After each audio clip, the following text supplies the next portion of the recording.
في هذا الفيديو سنغوص في أعماق التاريخ لنكشف قصة العقل الذي لم يرحمه الزمان. سنتعرف على ابن خلدون ليس فقط كعالم بل كإنسان واجه أمواج البحر التي ابتلعت أسرته وكتبه، وكيف تحول حزنه إلى أعظم فكر عرفته البشرية. ابن خلدون، قصة العالم الذي فقد كل شيء وبقي فكره خالداً. في زمن كانت الدول تقوم وتسقط كأوراق الخريف، ظهر رجل لم يكتفي بتدوين التاريخ بل قرر فهم قوانينه. إنه عبد الرحمن بن خلدون، مؤسس علم الاجتماع والعقل الذي سبق عصره بقرون.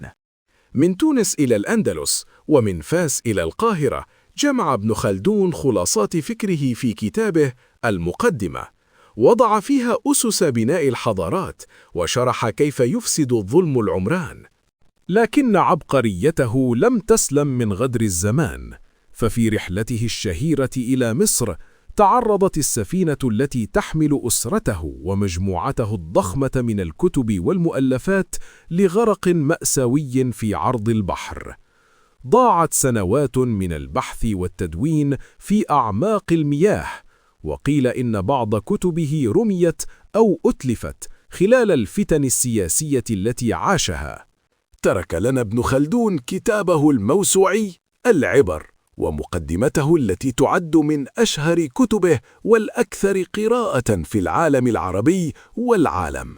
لكن المأساة تكمن في ضياع مؤلفات أخرى رمت بها الأقدار في جوف البحر. رحل العالم وبقي أثره شاهدا أن العلم لا يغرق، وكما قال خلدون: الظلم مؤذن بخراب العمران. توفي العالم ابن خلدون في مدينة القاهرة، وبقي أثره شاهدا أن العلم لا يغرق. ومن بين أشهر مقولاته التي خلدها التاريخ: الظلم مؤذن بخراب العمران. إذا رأيت الدول تنقص من أطرافها وتنكمش في داخلها، فاعلم أنها آيلة للسقوط.